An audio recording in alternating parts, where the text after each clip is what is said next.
What's up, everybody? It's your boy AJ Daniels. Had a lot of things on my mind right now. I wanted to get off my chest. Recently, there was a documentary that came out about a person I like very much. I consider my favorite singer, favorite musician, whatever you want to call it, Michael Jackson. It was a documentary called Leaving Neverland. And the fact that these men came out. Michael Jackson's been dead, 10 years? Even a few years ago after he died, they said, well, at least one of them that I know of said, sorry, my stomach's growling, said Michael Jackson didn't touch me. Still maintained his point. Even went into court, defended Michael. Michael Jackson proved to be innocent. All of a sudden, because we live in this day and age now where, oh, it's a documentary. Oh, that person's guilty. R. Kelly was one thing. That was more than enough evidence. And you heard some stuff over the years about R. Kelly. That then the documentary came out. That was just a wake-up call for everybody. That's reasonable. We've had over 20 years, going back to 1993, of hearing these stories. The man with the trial, the FBI got all the evidence, raided his house when he wasn't there. That's the perfect time to say, oh, we got you now, because they can't defend themselves. They don't know you're there. You filed, what did you file? No evidence. And the fact that some kids, more than enough kids came out later and said, yeah, we just did that for money. That's not a wake-up call. That is not a wake-up call for you people. I'm not attacking Oprah like some people I saw that was spewing vile things to her. I'm a diehard Michael Jackson fan, but even I gotta say that's a little much. You guys need to calm down with that. But it's just, use your common sense, as R. Kelly said earlier today in the interview. Anybody should have that reaction that R. Kelly gave in his interview. Should have been Michael Jackson if he was living. Because at this point, what more could you do to the man? The man is dead and you're still trying to pull something that has been proven when he was living to not be true. What is wrong with you people? You're falling for traps. Like, I get in this day and age, sexual harassment is, Harvey Weinstein, Bill Cosby, so on. So it's the perfect time to catch somebody in a sexual harassment. But you're trying to catch a person that's been proven not to do a sexual harassment.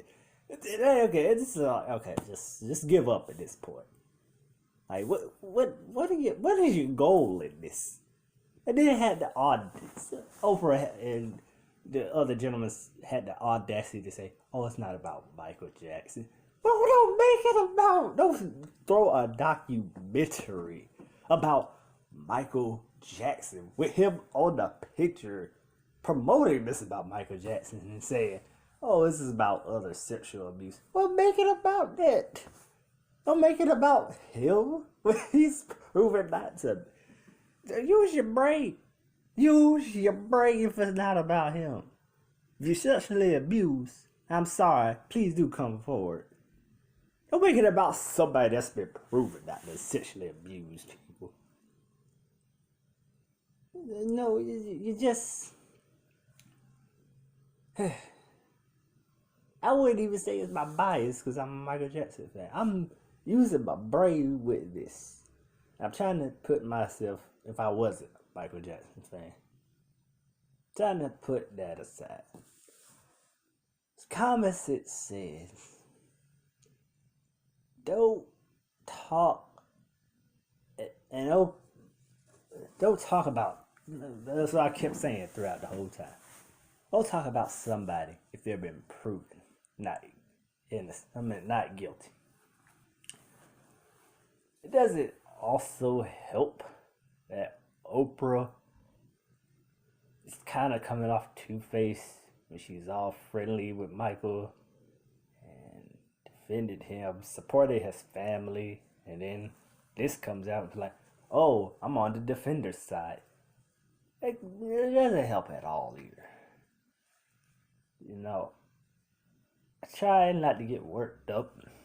Stuff like this, at the end of the day, it's something I can't really get worked up over, but it's this day and age where we just give it anything and just run with it. Oh, it's fat. Like, what's fat? I'll go back to my point where I've said I'm trying to be biased, put my love for Michael Jackson aside. Even though I'm a diehard Michael Jackson fan, I will admit him having a sleepover with little kids is weird. There's no way around that. It's weird. I'll admit that fully. I can't say he didn't have a childhood. Can't. That excuse been beaten to death. Yeah, I said there's no defending him having sleepovers. Grown persons having sleepovers. That's weird either way you look at it. But all I want to say to you people is think before you give me something. Think, use your brain before you go listening to people about stuff that's been proven for over 20 years. 20 years, you got no evidence about any of the abuse that he has allegedly done. At this point, it's time to give up. After over 20 years, it's like, give up. Yeah, I heard some of the other excuses. Oh, well, he was scared. He didn't come out. Michael Jackson threatened him. Like, really? Like, even when he died, Michael couldn't do that to him if that was the case. He defended him many years ago, a little while after Michael died. Like, he could have come out right then and there, used your brain, and said, oh, first of all, he lied under oath. First of all, nobody's taking that into account. Man lied. Man, if all of a sudden he's coming out now saying, oh, he did touch me, lied under oath. So should he go to jail? Should he be in the wrong? You didn't think about that, did you? I'm gonna wrap this up before I have a heart attack, because I'm starting to get worked up right now. Use your brain, people. You have a brain for a reason. Please use all of it instead of some of it. I'm done. Till next time, peace out.